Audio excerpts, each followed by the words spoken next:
Bollywood senior నటుడు ధర్మేంద్ర ఆరోగ్య పరిస్థితి తీవ్ర విషమంగా ఉంది. ఆయన ముంబైలోని బ్రీచ్ క్రాండీ ఆసుపత్రిలో వెంటిలేటర్పై ఉన్నారు.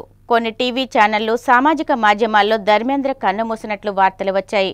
ఈ వార్తలను ఆయన కుటుంబ సభ్యులు ఖండించారు. ముంబై బ్రీచ్ క్రాండీ ఆసుపత్రిలో చికిత్స కొనసాగుతున్నట్లు ధర్మేంద్ర కుమార్తె ఈషా డియోల్ ప్రకటించారు. నాన్న ఆరోగ్య పరిస్థితి నిలకడగానే ఉందని తెలిపారు. తమ కుటుంబం నుంచి ప్రకటించేంత వరకు ఎలాంటి వదంతులు వ్యాప్తి చేయవద్దునని అన్నారు. ధర్మేంద్ర మృతి వార్తను ఆయన రెండో భార్య ప్రముఖ నటి హేమమాలిని కూడా ఖండించారు. ప్రపంచవ్యాప్తంగా సంచలనం రేకెత్తించిన దేశ రాజధాని ఢిల్లీ బాంబు పేలుళ్లలో సుమారు 13 మంది మరణించగా సుమారు 20 మంది గాయపడ్డారు. నిన్న రాత్రి ఢిల్లీలోని చారిత్రాత్మక ఎర్రకోట వద్ద హర్యానాలో రిజిస్టర్ అయిన I-20 కారులో భారీ పేలుడుతో సంభవించింది. దీంతో దేశమంతా ఒక్కసారిగా ఉలిక్కిపడింది. సంఘటనా స్థలాన్ని హోంమంత్రి అమిత్ షా సందర్శించారు. ఆపరేషన్ సింధూర్కు వ్యతిరేకంగానే ఉగ్రవాదులు దేశ రాజధానిలో పేలుళ్లకు పాల్పడినట్లు భావిస్తున్నారు. ఈ పేలుళ్లకు కాశ్మీర్కు చెందిన డాక్టర్ ఉమర్ అహ్మద్గా అనుమానిస్తున్నారు. ఉమర్ ఆత్మాహుతి బాంబుగా ఈ పేలుళ్లకు పాల్పడినట్లు భావిస్తున్నారు. అతను పేలుళ్లకు ముందు సుమారు 2 గంటల పాటు కారులోనే వేచి చూసినట్లు సీసీ ఫుటేజీల ద్వారా వెల్లడైంది. భారతరత్న మౌలానా అబ్దుల్ కలాం ఆజాద్ జయంతిని పురస్కరించుకుని కలెక్టరేట్లో మైనార్టీల సంక్షేమ దినోత్సవం మరియు జాతీయ విద్యా దినోత్సవాన్ని ఘనంగా నిర్వహించారు. జిల్లా మైనార్టీల సంక్షేమ విభాగం ఆధ్వర్యంలో జిల్లా కలెక్టర్ కీర్తి చేకూరి, రూరల్ శాసనసభ్యులు Gorantla Butchaiah Chowdary, joint collector Y Meghaswarupulu కార్యక్రమం ప్రారంభంలో జ్యోతి ప్రజ్వలన జరిపి అనంతరం మౌలానా అబ్దుల్ కలాం ఆజాద్ చిత్రపటానికి పుష్పమాలలు వేసి ఘనంగా నివాళులర్పించారు. జిల్లా కలెక్టర్ కీర్తి చేకూరి మాట్లాడుతూ భారతరత్న మౌలానా అబ్దుల్ కలాం ఆజాద్ విద్య ద్వారా సమాజాన్ని అభివృద్ధి చేయాలని నమ్మిన మహనీయులు అన్నారు. ప్రతి మతం, వర్గం, సమాజానికి సమాన అవకాశాలు కల్పించాలన్నదే ఆయన ఆకాంక్ష అన్నారు. యువత ఆయన ఆలోచనలు అనుసరించి జ్ఞానంతో, సేవా దృక్పథంతో ముందుకు సాగాలని తెలిపారు. రూరల్ ఎమ్మెల్యే గోరంట్ల బుచ్చయ్య చౌదరి మాట్లాడుతూ మౌలానా అబ్దుల్ కలాం ఆజాద్ విద్యా తపన, జాతీయతా స్ఫూర్తి ప్రతి భారతీయుడికి ఆదర్శం అన్నారు. విద్యా హక్కు ప్రతి బాలబాలికలకు అందేలా ప్రభుత్వ పథకాలు కొనసాగుతున్నాయి. విద్య ద్వారానే సమానత్వం, సామరస్యం సాధ్యమవుతాయని పేర్కొన్నారు. ఈ కార్యక్రమంలో విద్యార్థులు మౌలానా ఆజాద్ గారిపై వ్యాసాలు, పాటలు, ప్రసంగాలతో తమ ప్రతిభను ప్రదర్శించారు. జిల్లా రెవెన్యూ అధికారి టి సీతారామమూర్తి, జిల్లా మైనార్టీల సంక్షేమ అధికారి ఎం సునీల్ కుమార్, జిల్లా పాఠశాల విద్యాశాఖాధికారి కె వాసుదేవరావు, మైనార్టీల ప్రతినిధుల చాంద్ బాషా, సయ్యద్ అన్సారీ, ముంతాజ్ బేగం, సయ్యద్ బాషా, విద్యార్థులు, ఉపాధ్యాయులు తదితరులు పాల్గొన్నారు. నిబంధనల ప్రకారం నిర్మించిన ఆక్యుపేషన్ సర్టిఫికెట్ పొందిన తర్వాతే ఆయా భవనాల్లోకి యజమానులు అడుగుపెట్టాలని కమిషనర్ రాహుల్ మీనా స్పష్టం చేశారు. East railway station road, Gadalamma Nagar, paper mill పరిసర ప్రాంతాల్లో పర్యటించి పలు భవనాలను ఆయన పరిశీలించారు. జీవోఎంఎస్ నెంబర్ 119కి లోబడి నిర్మించిన 2 రెసిడెన్షియల్ అపార్ట్మెంట్ల ఆక్యుపెన్సీ ఫైళ్లను కమిషనర్ పరిశీలించారు. ఈ సందర్భంగా అపార్ట్మెంట్తో పాటు భూగర్భ జలాల పెంపు కోసం నిర్మించిన వర్షపు నీటి గుంతలు పరిశీలించారు. భవన ఎత్తు, సెట్ బ్యాక్లు, అపార్ట్మెంట్ యాక్సెస్ కలిగిన రహదారి వెడల్పు పరిశీలించారు. పట్టణ నిర్మాణ నిబంధనలకు అనుగుణంగా నిర్మాణాలు ఉన్నాయా లేదా తనిఖీలు చేశారు. ఈ సందర్భంగా కమిషనర్ మాట్లాడుతూ భవన యజమానులు ఇచ్చిన ప్లాన్ ప్రకారమే నిర్మిస్తున్నారా లేదా సమగ్ర వెరిఫికేషన్ విధానం అమలు చేయాలన్నారు. భవన నిర్మాణం పూర్తయ్యేంత వరకు బిల్డింగ్ ప్లాన్ను అక్కడ ప్రదర్శించేలా చూడాలన్నారు. అలాగే ప్లాన్లో ఏమైనా వ్యత్యాసాలు ఉన్నట్లయితే తగు చర్యలు తీసుకోవాలన్నారు. అనుమతులు లేకుండా నిర్మిస్తుంటే నిబంధనల మేరకు నోటీసులు జారీ చేయాలన్నారు. ఆయన వెంట deputy city planar P Srinivas, ఇతర టౌన్ ప్లానింగ్ సిబ్బంది ఉన్నారు. ఆదికవి నన్నయ్య విశ్వవిద్యాలయం వీసీ ఆచార్య ఎస్ ప్రసన్నశ్రీని ఆంధ్రప్రదేశ్ ఎస్టీ కమిషన్ సభ్యుడు పి వెంకటప్ప మర్యాదపూర్వకంగా కలిశారు. విశ్వవిద్యాలయంలో వీసీని కలిసిన వెంకటప్ప గిరిజన భాషాభివృద్ధికి వీసీ ప్రసన్నశ్రీ చేసిన కృషిని ప్రశంసించి సత్కరించి అభినందనలు తెలియజేశారు. విశ్వవిద్యాలయంలో ఇటీవల చేపట్టిన అభివృద్ధి కార్యక్రమాలను వీసీ తెలియజేశారు. విశ్వవిద్యాలయ అభివృద్ధిలో ఎస్టీ కమిషన్ తరపున పూర్తి సహాయ సహకారాలు అందిస్తామని వెంకటప్ప పేర్కొన్నారు. త్వరలో విశ్వవిద్యాలయంలో గిరిజనాభివృద్ధి భాషా సంస్కృతికి సంబంధించిన పలు కార్యక్రమాలు చేపట్టవచ్చునని చర్చించారు. ఈ కార్యక్రమంలో science college principal doctor Vijaya Nirmala, TSF జాతీయ అధ్యక్షులు అక్కులప్ప నాయక్, టీఎస్ఎఫ్ రాష్ట్ర అధ్యక్షులు రాగిని చంద్రప్ప, టీఎస్ఎఫ్ రాష్ట్ర ప్రధాన కార్యదర్శి మూడవత్ విష్ణు నాయక్, టీఎస్ఎఫ్ రాష్ట్ర ఉపాధ్యక్షులు రవీంద్ర నాయక్, బీజేపీ గిరిజన మోర్చా రాష్ట్ర ఉపాధ్యక్షులు వెంకటేశ్వర్ల నాయక్ తదితరులు పాల్గొన్నారు. రాజమహేంద్రవరం రూరల్ ధవళేశ్వరం ప్రభుత్వ జూనియర్ కళాశాలలో కళాశాల ఇన్ఛార్జ్ ప్రిన్సిపల్ ఏ వెంకటరమణ అధ్యక్షతన సిపి బ్రౌన్ జయంతిని ఘనంగా నిర్వహించారు. ముందుగా అధ్యాపకులు, విద్యార్థులు సిపి బ్రౌన్ చిత్రపటానికి పూలమాలలు చేసిన నివాళులు అర్పించారు. అనంతరం ఇన్ఛార్జ్ ప్రిన్సిపల్ ఏ వెంకటరమణ మాట్లాడుతూ తెలుగు భాషకు ఎనలేని సేవలు అందించిన ఆంధ్ర భాషోద్ధారకుడు అని కొనియాడారు. ఈ కార్యక్రమంలో అధ్యాపకులు SK Aleemuddin, VS Sekhar Babu, K Peddabbulu, Y Sivakumari, C Shantisudha, K Venkatarao, D Bhaskarrao, K Gangadhar, Y Rajesh Babu, Yesuratnam, Ramanjaneyarao, P Bhaskarrao, office సిబ్బంది మేఘన, లక్ష్మి, పుణ్యవతి తదితరులు మరియు విద్యార్థులు పాల్గొన్నారు.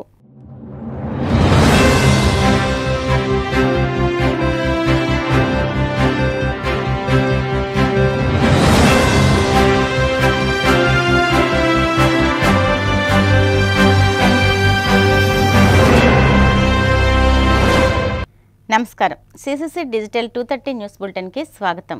ముందుగా వార్తల్లోని ముఖ్యాంశాలు.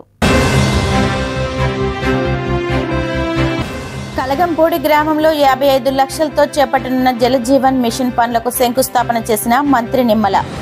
త్రాగునీటి అవసరాలకు అధిక ప్రాధాన్యత ఇస్తున్నామని స్పష్టీకరణ.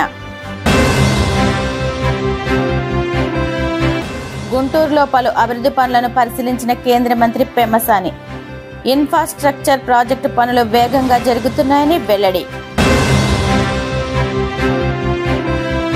రాష్ట్రానికి పెట్టుబడులు రావడం వైసీపీ అధినేత జగన్ కు, ఆయన అనుచరులకు నచ్చడం లేదు. తీవ్ర స్థాయిలో ధ్వజమెత్తిన విశాఖ ఎంపీ శ్రీభరత్. తిరుమల శ్రీవారిని దర్శించుకున్న పలువురు వైసీపీ నేతలు. ఆలయ మర్యాదలతో స్వాగతం పలికిన అధికారులు. గతంలో యలమంచిలి మండలానికి తాగునీటి అభివృద్ధి పనులకు సంబంధించి రద్దయిన జలజీవన్ మిషన్ నిధులు 35 కోట్లు కూటమి ప్రభుత్వం అధికారంలోకి వచ్చిన అనతి కాలంలోనే తీసుకువచ్చానని మంత్రి నిమ్మల రామానాయుడు అన్నారు. పశ్చిమ గోదావరి జిల్లా కలగంపూడి గ్రామంలో 55 లక్షలతో చేపట్టనున్న జలజీవన్ మిషన్ పనులకు ఆయన శంకుస్థాపన చేశారు. ఈ సందర్భంగా మంత్రి మాట్లాడుతూ, గ్రామాల్లో ఎన్నికల ప్రచారం చేస్తున్నప్పుడు తాగునీటి సమస్యను మహిళలు ప్రస్తావించారని, కుళాయిల ద్వారా వచ్చే నీరు మొక్కలకు పెట్టుకోవడానికి ఉపయోగించుకోవాల్సి వస్తుందని, అన్నం వండడానికి వాడితే రంగు మారిపోతుందని ఆవేదన వ్యక్తం చేశారన్నారు. ప్రజల రుణం తీర్చుకోవడానికి తాగునీటి అవసరాలకు అధిక ప్రాధాన్యత ఇస్తున్నామని ఆయన అన్నారు.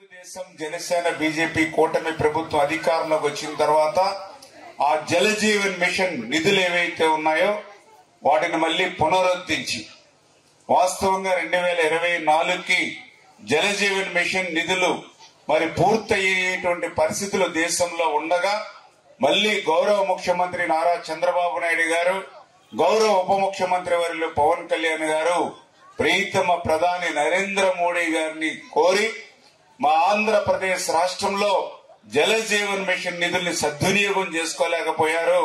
గత 4-5 సంవత్సరాల వైసీపీ పాలనలో ఆ నిధులన్నిటి కూడా ఉపయోగించుకోలేకపోయారు. ఇప్పటికీ గ్రామాలన్నీ కూడా త్రాగునీరు సమస్యతో అలమటిస్తున్నారని నరేంద్ర మోడీ గారితో చెప్పి ఆ యొక్క జలజీవన్ మిషన్ నిధులను 2027 వరకు కూడా ఉపయోగించుకునేటువంటి విధంగా నరేంద్ర మోడీ గారిని ఒప్పించడంతో ఈరోజు మళ్లీ ఆంధ్రప్రదేశ్ రాష్ట్రానికి జలజీవన్ మిషన్ నిధుల్ని ఈరోజు మళ్లీ మనం పని చేసుకోగలుగుతూ ఉన్నాం. అందులో భాగంగానే ఈరోజు ఏదైతే యలమంచిలి మండలంలో 35 కోట్ల రూపాయలు ఆర్డబ్ల్యూఎస్ ద్వారా జలజీవన్ మిషన్ నిధులు కేటాయించాం ఈ మండలానికి. దురదృష్టవశాత్తు ఆ పనులు ప్రారంభం కానిటువంటి స్థితిలో ఆ పనులు కూడా రద్దయిపోయినటువంటి పరిస్థితి ఉంటే యలమంచిలి మండలం మాకు చాలా ఇంపార్టెంట్ మండలం.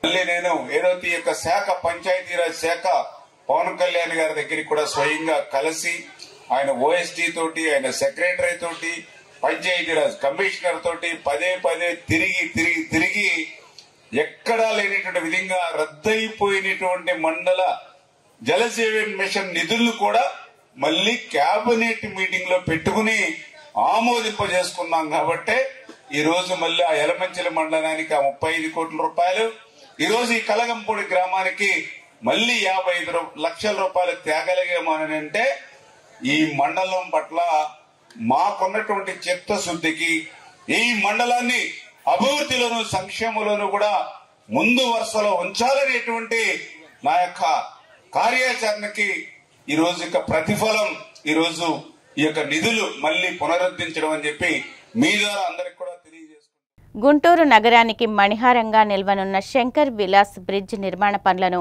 కేంద్ర సహాయ మంత్రి పెమ్మసాని, మున్సిపల్ మేయర్, కమిషనర్ పరిశీలించారు. ఈ సందర్భంగా పెమ్మసాని మాట్లాడుతూ ఇన్ఫ్రాస్ట్రక్చర్ ప్రాజెక్టు పనులు వేగంగా జరుగుతున్నాయని, మిర్చి యార్డ్ వద్ద శంకర్ విలాస్ పనులు డిసెంబర్ 15 నాటికి ప్రభుత్వ ఆసుపత్రి వైపు బ్రిడ్జి నిర్మాణం పూర్తి చేస్తామని తెలిపారు. శంకర్ విలాస్ బ్రాడీపేట వైపు పనులు మందకొడిగా సాగుతున్నాయని, దానిపై ప్రధానంగా దృష్టి సారిస్తున్నారని ఆయన తెలియజేశారు. ఫాస్ట్ గా ఉంది. జనవరి 1, 2 వీక్ కల్లా 2 పిల్లర్లు అయిపోయి గడ్డర్స్ వేసి ట్రాఫిక్ వెళ్ళే విధంగా చేస్తా అన్నారు. సో దానికి విగ్రహం కొద్దిగా అడ్డగుంటే దాన్ని అన్నగారి విగ్రహాన్ని కొంచెం వెనక్కి పెట్టే విధంగా దానికి ఒక గైడెన్స్ ఇచ్చాము. సో అది జనవరి 15కి అయిపోతుంది. అదేవిధంగా శంకర్ విలాస్ బ్రిడ్జ్ వచ్చేటప్పటికి ఇప్పుడు ఇక్కడ టోటల్గా ఇంకొక 7 పిల్లర్స్ రావాలి. ఇక్కడ ఉన్నటువంటి ఈ కాంపౌండ్ వాల్ ఒకటి అడ్డం ఉంది, చెట్లు ఒకటి, కరెంట్ లైన్స్ ఇక్కడ కొన్ని ఇష్యూస్ ఉన్నాయి. ఇవన్నీ కూడా 2-3 రోజుల్లో క్లియర్ చేస్తానని చెప్తా ఉన్నారు. ఏదేమైనా ఇటు సైడు ఈ రైల్వే ట్రాక్ ఇటు సైడ్ మొత్తం కూడా డిసెంబర్ 15th డిసెంబర్ ఇటు సైడ్ డిసెంబర్ 15th కల్లా పిల్లర్స్ అన్ని అయిపోతాయి. ఎందుకంటే లాస్ట్ 3 months ఎప్పుడు లేనంత వర్షాలు పడ్డప్పుడల్లా వాటర్ వెళ్ళటం, లోపలికి మళ్ళీ వాటర్ అంతా తీయటం, దానివల్ల అనుకున్న దానికంటే మాకు ఒక 1 month బిహైండ్ ఉన్నాం. అయితే అడిషనల్గా మ్యాన్ పవర్ అంతా పెట్టి అనుకున్న టైం కంటే, అల్టిమేట్ టైం కంటే అనుకున్న దానికంటే ముందే అయ్యే విధంగా ప్లాన్ చేస్తూ ఉన్నాం. మాకు కొంచెం రైల్వే ప్రాపర్టీస్ 1-2 ఇష్యూస్ ఉన్నాయి. రైల్వే బోర్డు వరకు వెళ్ళినాయి, మేము ఫాలో అప్ చేస్తూ ఉన్నాం ఢిల్లీలో. అది రాగానే ఆ కాంపౌండ్ వాళ్ళు కూడా తీసేస్తే ఇటు సైడ్ అంతా మాకు క్లియర్ అయిపోతుంది. తర్వాత అటు సైడ్ ఇంకొన్ని ఇష్యూస్ ఉన్నాయి, ఇంకా కొంతమంది ప్రాపర్టీస్ ఇవ్వాల్సిన వాళ్ళు ఉన్నారు. మీరందరూ కూడా ఒకసారి పాత్రికేయులు అందరూ కూడా వాళ్ళందరినీ కన్విన్స్ చేయాలని మీ అందరినీ నేను కోరుకుంటా ఉన్నా. మ్యాక్సిమం మేము ట్రై చేస్తూ ఉన్నాం. మేయర్ గారు, కమిషనర్ గారు 1కి 10 సార్లు మీటింగులు పెడతా ఉన్నారు వాళ్ళతోటి. అయినా ఇంకా కొంతమంది ఇవ్వాల్సింది ఉంది. వాళ్ళకి లేనిపోని ఎక్స్పెక్టేషన్స్ క్రియేట్ చేయటం, అపోహలు క్రియేట్ చేయటం చేస్తూ ఉన్నారు. నగరంలో ఉన్నటువంటి ప్రజలందరూ కూడా దయచేసి మీరు కూడా ఈ విషయాన్ని అర్థం చేసుకొని మీ స్థాయిలో మీరు కూడా ఏదన్నా వాళ్ళతో మాట్లాడితే బాగుంటుంది అనేది మా ఉద్దేశం.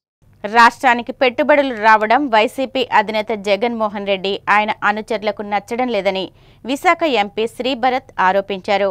పేదలను పూర్తి పేదరికంలోనే ఉంచాలనేది వైసీపీ సిద్ధాంతమని విమర్శించారు. పేదలను పూర్తి పేదరికంలోనే ఉంచాలనేది వైసీపీ సిద్ధాంతమని విమర్శించారు. జగన్ హయాంలో పేదలకు మేలు చేసే పథకాలు తీసేశారని మండిపడ్డారు. రాష్ట్రానికి పెట్టుబడులు పెట్టడానికి వచ్చిన సంస్థలను తిరిగి పంపేశారని ఆక్షేపించారు. ఈ నెల 14, 15 తేదీల్లో విశాఖపట్నంలో భాగస్వామ్య సదస్సు జరగనుందని తెలిపారు. ప్రజలు ఎన్నికల్లో బుద్ధి చెప్పినా వైసీపీ నేతల్లో మార్పు కనిపించడం లేదని ఎద్దేవా చేశారు. అభివృద్ధి అంటే వైసీపీ నేతలకు తెలియదని ఆక్షేపించారు. ఏపీ విధ్వంసం, నాశనం చేయడంలో వైసీపీ నేతలు పీహెచ్డీ చేశారని సంచలన వ్యాఖ్యలు చేశారు. 15వ తారీఖు మీ అందరికీ తెలుసు, సిఐఐ నేషనల్ పార్ట్నర్షిప్ సమ్మిట్ విశాఖపట్నంలో జరగబోతుంది.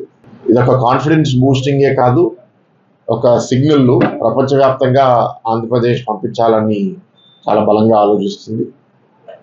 సమాచారాల ప్రకారం ఇవాళ 410 MOUలు, ఇంచుమించు 9.8 lakh crore ఇన్వెస్ట్మెంట్స్ మీద MOUs ఈ సమ్మిట్లో సైన్ అవబోతున్నాయి. అండ్ గతంలో ఎలాగైతే కూటమి ప్రభుత్వంలో 14 నుంచి 19 మధ్యలో చేశాము, ఇప్పుడు కూడా ఈ ఇన్వెస్టర్స్ అందరినీ విశాఖపట్నాన్ని ఆహ్వానించడం, దానికి తగిన అరేంజ్మెంట్స్ కూడా ప్రభుత్వం తరఫున చాలా బాగా చేస్తున్నారు.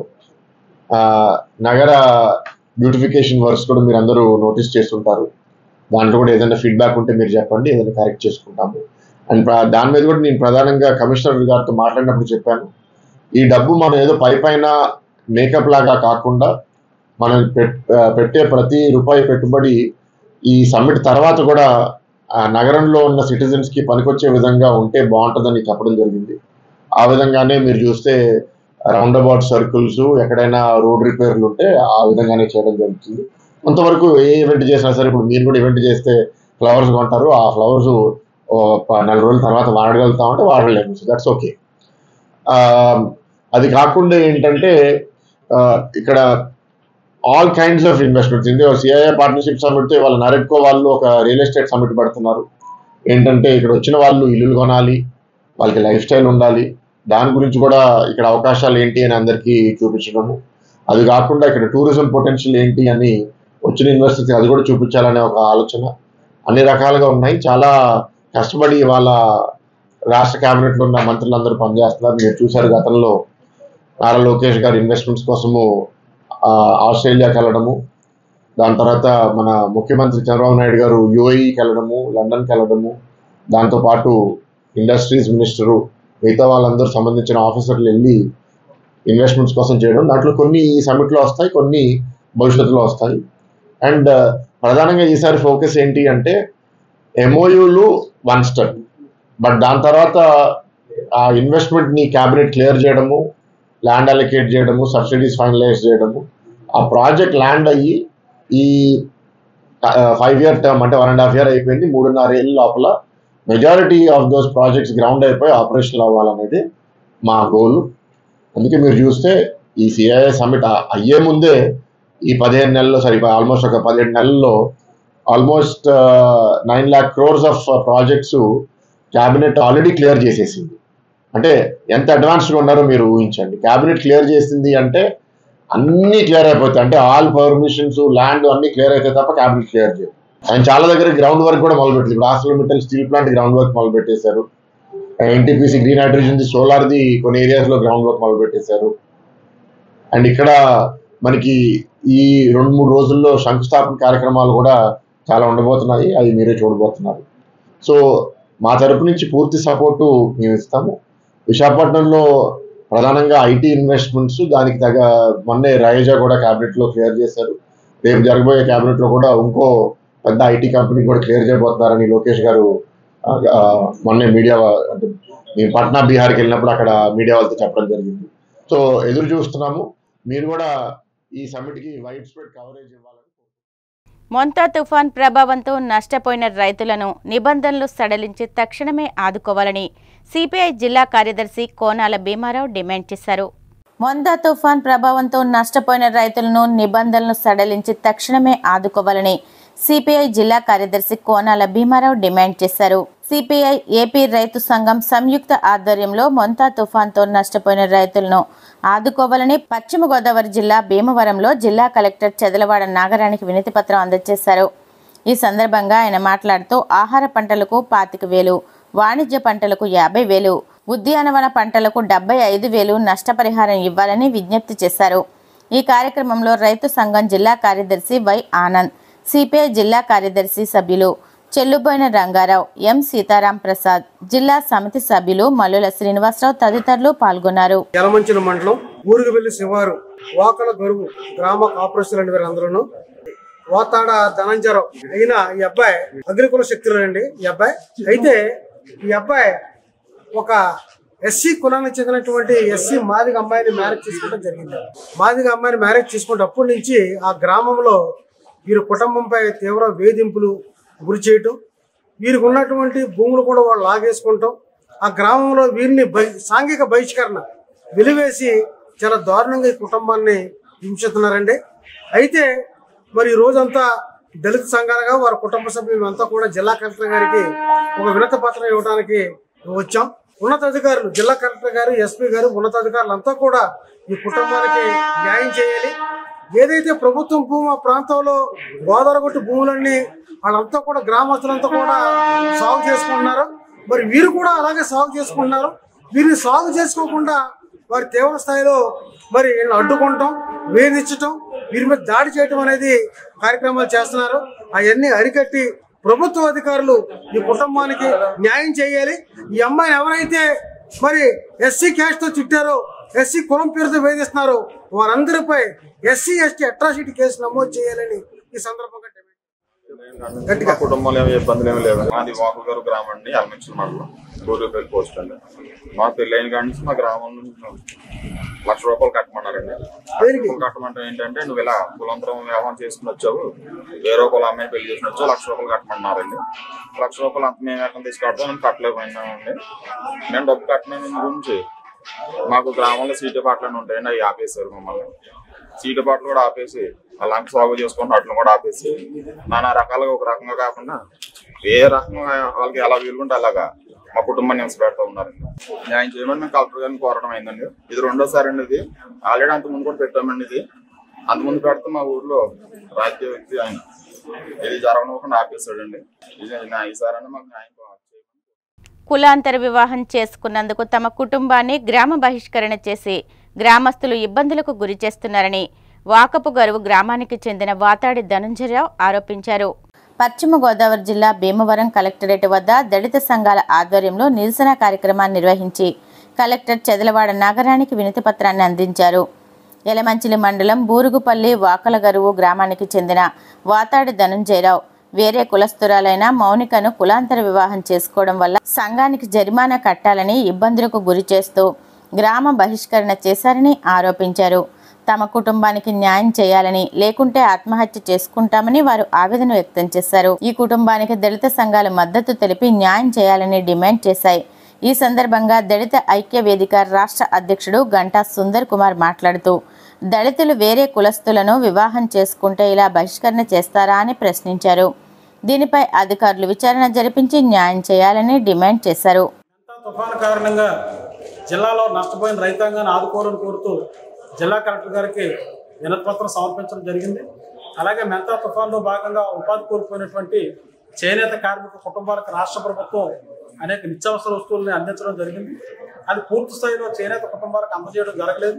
అలాగే జిల్లాలో వందలాది కుటుంబాలు ఇక్కడ చేనేతకు ప్రభుత్వం ఇచ్చినటువంటి సాయం అందనటువంటి వాళ్ళకు కూడా మళ్ళీ రీసర్వే చేసి ఇక్కడ చేనేత కుటుంబాలకు కూడా అందనటువంటి వాళ్ళకి నిత్యావసరాలు అందించాలని చెప్పి కలెక్టర్ గారిని కోరడం జరిగింది. ఇక్కడ మెంతా తుఫాన్లో ఒక్క భీమవరం ఉండి నియోజకవర్గాలకు సంబంధించి 46,000 ఎకరాల్లో పంట నష్టపోయింది. ఇంకా జిల్లాలో తణుకు, తాడేపల్లిగూడు, పాలకొల్లు, నరసాపురం, ఆచంట ఇతర నియోజకవర్గాల్లో కూడా వందలాది ఎకరాల్లో పంట నష్టపోయింది. ముఖ్యంగా వరి పంట నేల కొరిగి ఇవాళ కోరుకోలేనటువంటి పరిస్థితికి తీవ్ర నష్టానికి రైతులు గురయ్యారు. ఇవాళ ఎక్కడైతే పంట నష్టపోయిందో ఈ పంట నష్టపోయినటువంటి రైతాంగాన్ని పూర్తి స్థాయిలో ఆదుకుంటామని చెప్పి రాష్ట్ర ప్రభుత్వం ప్రకటన చేసింది.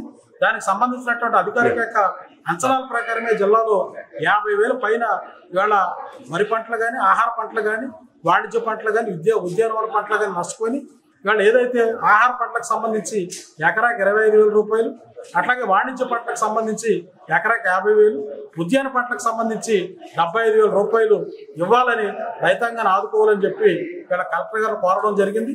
అలాగనే వీళ్ళ రైతులకి ప్రతి రైతుకి నష్టపోయినటువంటి ప్రతి రైతుకి ఆర్థిక సహాయం అందించడంతో పాటు వీళ్ళ రైతుల కన్నా వీళ్ళ కౌలు రైతులు తీవ్రంగా నష్టపోయారు. ప్రతి కౌలు రైతులు కూడా ఎన్యూమరేషన్ చేసి వాళ్ళు గుర్తించి వీళ్ళ ప్రతి కౌలు రైతు కూడా పూర్తి నష్టపరిహారం అందించి రైతాంగాన్ని ఆదుకోవాలని చెప్పి ప్రభుత్వాన్ని కోరుతూ కలెక్టర్ గారికి వినతిపత్రం ఇచ్చాం.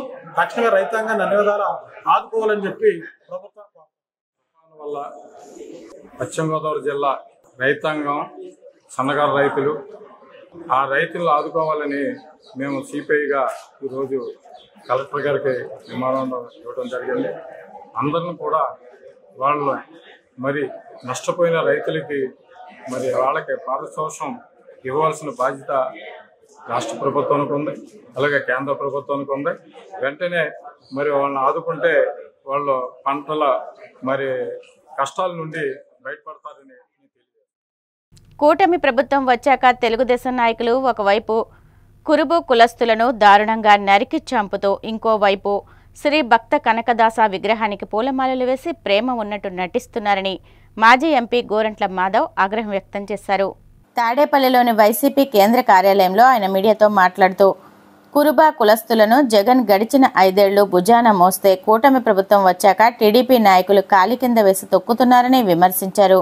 మర్డర్లు మీరే చేసి ఓదార్చడానికి కూడా మీరే రావడం కురుబులకు వెన్నుపోటు పడడమేనని గోరంట్ల మాధవ్ మండిపడ్డారు. నువ్వు రాజీనామా చేయాలి అంటే ఒక 10 రోజుల తర్వాత రాజీనామా చేస్తానంటే దాన్ని కూడా వినకుండా దారుణాతి దారుణంగా బండారు వీరన్నను, కురువ కులానికి చెందిన బండారు వీరన్నను దారుణాతి దారుణంగా హత్య చేయడం జరిగింది. ఇంకా ముందుకెళ్తే కనగానపల్లి హెడ్ క్వార్టర్లో మురళి అనే ఒక అబ్బాయిని దారుణాతి దారుణంగా తెలుగుదేశం పార్టీకి సంబంధించిన వ్యక్తులే మర్డర్ చేస్తే ఆ పిల్లవాని తల్లిదండ్రులు 5-6 నెలలు గడవక ముందే ఇద్దరు తల్లిదండ్రులు కూడా గుండెవలిగి చనిపోవడం జరిగింది. ఇంత దారుణాలకు ఒడిగడుతూ ఈరోజు మళ్ళీ లోకేష్ బాబు భక్త కనకదాసుకు దండ వేయడం అనేది చాలా హాస్యాస్పదంగా ఉంది. అయ్యా లోకేష్ బాబు, నువ్వు మా కనకదాసుకు దండను వేసినావు, ఆయన జయంతికి వచ్చినావు, రేపు మా లింగమయ్య వర్ధంతిని చేస్తాం, వర్ధంతికి కూడా నువ్వు వచ్చి అక్కడ మేం చేసినది తప్పు క్షమించమని కోరుకుంటే అప్పటికైనా మీ పాపం కొంత కాకుంటే కొంత తగ్గుతుందని నేను భావిస్తున్నాను. మర్డర్లను మీరే చేస్తున్నారు, మానభంగాలను మీరే చేస్తున్నారు, మళ్ళా ఓదార్చడానికి కూడా మీరే వస్తున్నారు. ఇలాంటి కార్యక్రమాలకు మీరు పులి స్టాప్ పెట్టాలి. గౌరవ జగన్మోహన్ రెడ్డి గారు లింగమయ్య హత్య జరిగినప్పుడు అక్కడికి వస్తే కురువ కులస్తుల మీద ఒక 50-60 మంది మీద కేసులు పెట్టినారు. మీరు లింగమయ్య ఆత్మకు శాంతి కలగాలంటే ఆ 50-60 మంది కురువల మీద ఎవరి మీదైతే కేసులను పెట్టారో ఆ కేసులను విత్డ్రా చేసుకుంటే లేదా ఆ కేసులను మాఫీ చేస్తే లింగమయ్య ఆత్మకు శాంతి అయినా కలుగుతుంది. దయచేసి మర్డర్ చేసి పాడను మోసేదానికి కానీ, జయంతికి వచ్చిన వాళ్ళు వర్ధంతికి రావటం కానీ, మీరు చేసే ఈ దుర్మార్గమైన కార్యక్రమాలకు పులి స్టాప్ పెట్టాలి. మమ్మల్ని, మా కురువ కులస్తులని జగన్మోహన్ రెడ్డి గారు భుజాన మోస్తే 5 ఏళ్లలో మీరిప్పుడు కాలు కింద వేసి నలుస్తా ఉన్నారు. మా మెడలలో దండలు వేయాల్సిన అక్కర్లేదు, మా నెత్తి మీద బండలు వేయకుంటే అదే 10,000అని ఈ కూటమి ప్రభుత్వానికి ఎస్పెషల్లీ లోకేష్ బాబుకు విజ్ఞప్తి చేస్తున్నాను. దయచేసి ఇలాంటి కక్ష సాధింపు కార్యక్రమాలను కురువ కులస్తుల మీద చేసే కార్యక్రమాలకు పులి స్టాప్ పెట్టి కురువ కులస్తులను ఆత్మగౌరవంతో బతికే విధంగా మా బ్రతుకులు మమ్మల్ని, మా మానాడ మమ్మల్ని బ్రతికే విధంగా మీరు సెలవిస్తే చాలని సందర్భంగా తెలియజేస్తున్నాను. రైతుల సంక్షేమానికి కూటమి ప్రభుత్వం కట్టుబడి ఉందని, రైతులు పండించిన చివరి ధాన్యం గింజ వరకు ప్రభుత్వం కొనుగోలు చేస్తుందని Unguturu MLA Pachchamatta Dharmaraju, AP Apcob chairman Ganni Veeranjaneyulu పేర్కొన్నారు. ఏలూరు జిల్లా బెమడూలు మండలం గుండుగొలను సొసైటీ ఆవరణలోని రైతు సేవా కేంద్రం వద్ద ధాన్యం కొనుగోలు కేంద్రాన్ని ఎమ్మెల్యే ధర్మరాజు గన్ని ప్రారంభించారు. ధాన్యం మాయిశ్చరైజ్ మిషన్ను ప్రారంభించి పనితీరును పరిశీలించి పలు విభాగాలను ప్రారంభించారు. ఇటీవల సేకరించిన ధాన్యపు లోడు లారీని జెండా ఊపి మిల్లుకు తరలించారు. వ్యవసాయ రెవెన్యూ సిబ్బందికి ధాన్యం సేకరణకు పలు సూచనలు చేశారు.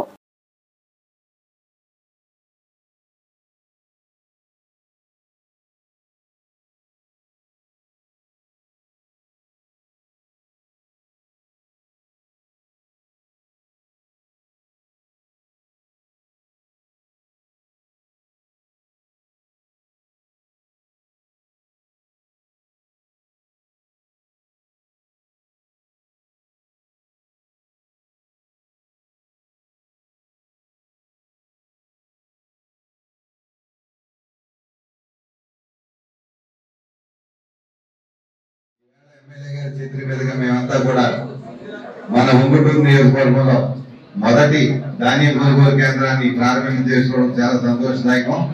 ఖచ్చితంగా రైతులకు ఇబ్బంది లేకుండా చూసుకునే బాధ్యత ఎమ్మెల్యే గారు ధర్మరాజు గారు కానీ మేము కానీ అవసరమైతే ఎంపీ గారితో తీసుకుని ధాన్యం అమ్మటంలో కానీ ఇక్కడ మాయిశ్చరైజ్ తీసుకోవడంలో కానీ అంతా కూడా అగ్రికల్చర్ డిపార్ట్మెంట్ వారు, రెవెన్యూ డిపార్ట్మెంట్ వారు పూర్తిగా మన రైతులందరికీ కూడా సహాయకారిగా ఉంటామని చెప్పి తెలియజేసుకుంటూ, రైతులందరికీ కూడా ఎమ్మెల్యే గారు కానీ మేము కానీ ఎప్పుడు ఏ అవసరం వచ్చినా సరే మీకు అందుబాటులో ఉంటామని చెప్పి కేంద్రాన్ని ఈరోజు ప్రారంభించడం, ఈరోజు దాని ద్వారా రైతులు ఎవరు కూడా ఇబ్బంది పడకుండా, అంటే అందరికీ కూడా రకరకాల ఉపయోగాలు ఉన్నాయి.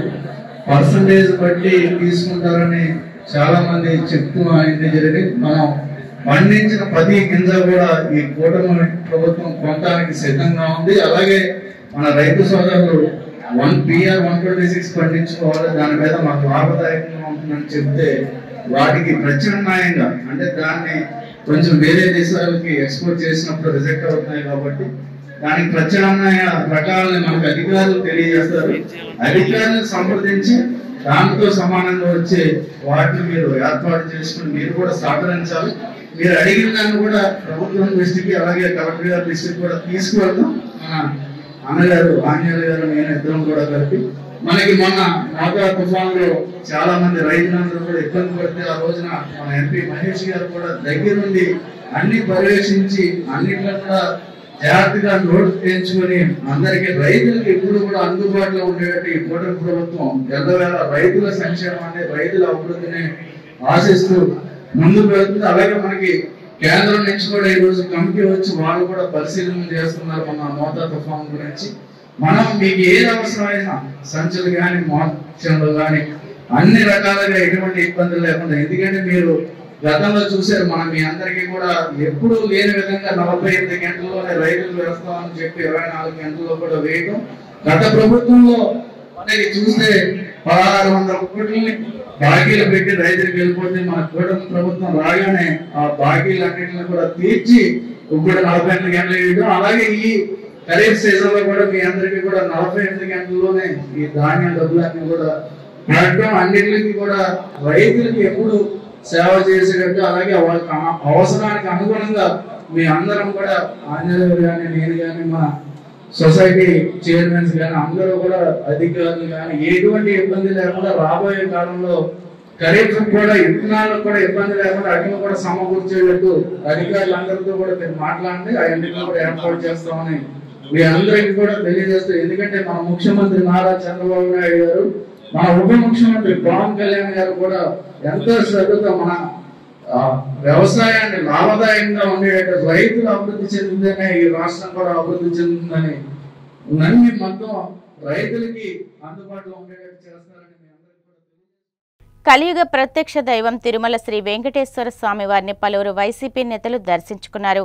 వీఐపీ విరామ దర్శన సమయంలో మాజీ మంత్రులు అంబటి రాంబాబు, నారాయణ, వైసీపీ నేత మధుసూదన్ స్వామివారి సేవలో పాల్గొని మొక్కులు చెల్లించుకున్నారు. దర్శనానంతరం వీరికి రంగనాయకుల మండపంలో వేద పండితులు వేదాశీర్వచనం అందించగా ఆలయ అర్చకులు స్వామివారి తీర్థప్రసాదాలు అందజేసి పట్టు వస్త్రంతో సత్కరించారు.